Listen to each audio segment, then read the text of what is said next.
Hello, ഇന്ന് നല്ല simple and ടേസ്റ്റിയുള്ള കൊത്തു ചപ്പാത്തി ഉണ്ടാക്കിയാലോ. ഒരു പാൻ വെച്ച് കുറച്ച് എണ്ണ ഒഴിച്ച് അതിലോട്ട് കുറച്ച് സവോളയും പച്ചമുളകും ഇട്ട് നന്നായിട്ടൊന്ന് വാടി വരുമ്പോൾ അതിലോട്ട് നമ്മുടെ ക്യാരറ്റും ഉപ്പും കറിവേപ്പിലയും കുറച്ച് ജിഞ്ചർ ഗാർലിക് പേസ്റ്റും ഇട്ട് നല്ലോണം ഒന്ന് സോട്ട് ചെയ്യുക.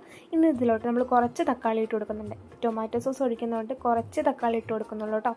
നമുക്കിതിലോട്ട് ടൊമാറ്റോ സോസും അതുപോലെ മല്ലിപ്പൊടി, മുളക് പൊടി, മഞ്ഞൾപ്പൊടി, ഗരം മസാല, കുരുമുളക് പൊടി ഇത്രയും മസാലാസ് ചേർത്തിട്ട് നല്ലോണം ഒന്ന് പച്ചമണം മാറുന്നവരെ നല്ലോണം ഒന്ന് ഇളക്കി യോജിപ്പിക്കുന്നുണ്ട്. ഇനിയാണ് നമുക്കിതിലോട്ട് ഒരു എഗ്ഗും കൂടെ പൊട്ടിച്ചൊഴിക്കാം.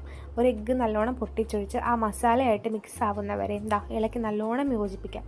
ഇനി നമുക്കിതിലോട്ട് അരിഞ്ഞു വെച്ചേക്കുന്ന ചപ്പാത്തിയും കൂടെ ആഡ് ചെയ്ത് കൊടുക്കാം. ചപ്പാത്തിയും കൂടി ഇട്ട് നല്ലോണം ഒന്ന് മിക്സ് ചെയ്തെടുക്കാം. ഇനി നമ്മുടെ മസാലയും ആ ചപ്പാത്തിയും കൂടെ നല്ലോണം ഒന്ന് മിക്സായി വരുമ്പോഴേക്കും കുറച്ച് മല്ലിയിലയും കൂടെ നമ്മൾ ചേർത്ത് കൊടുത്തിട്ട് നമുക്ക് നമ്മുടെ ഫ്ലെയിം ഓഫ് ചെയ്യാം കേട്ടോ. ഇത്രയേ ഉള്ളൂ. ഇനി നമ്മൾ ചപ്പാത്തി ബാക്കി വരുമ്പോൾ ഇതുപോലെ ഒന്ന് ട്രൈ ചെയ്ത് നോക്കണം കേട്ടോ. നല്ല ടേസ്റ്റി റെസിപ്പിയാണ്, എല്ലാവർക്കും ഇഷ്ടപ്പെടും. അതേപോലെ നമ്മുടെ ചാനൽ സബ്സ്ക്രൈബ് ചെയ്യാത്തവർ നമ്മുടെ ചാനലും കൂടെ ഒന്ന് സബ്സ്ക്രൈബ് ചെയ്യണേ.